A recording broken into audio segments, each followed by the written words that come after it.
अयोध्या में मैं शूटिंग कर रहा था एक छठ त्योहार के लिए एक गीत, और मेरी बहुत अच्छी मुलाकात हुई पवन सिंह से। पवन सिंह बहुत ही जाना माना नाम है, बहुत, और मुझे उनसे मिलकर इतना अच्छा लगा।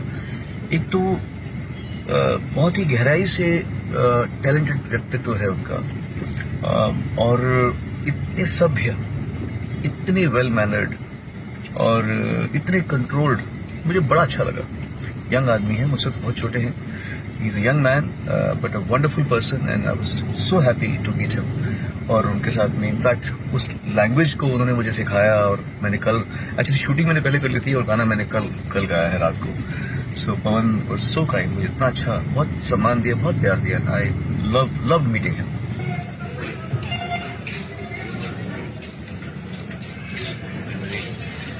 अच्छा लोग